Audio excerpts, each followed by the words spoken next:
Mwana mataye kuti mteruduka mchire no Mwari Baba wana masimba ose.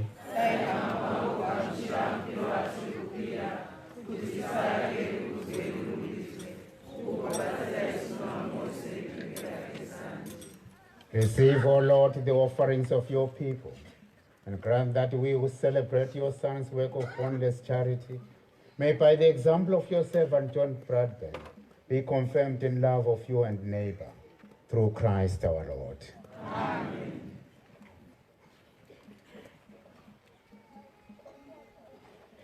Mambo ngave nemi. Ipamo yenyu kuna mambo. Ngati tendeni.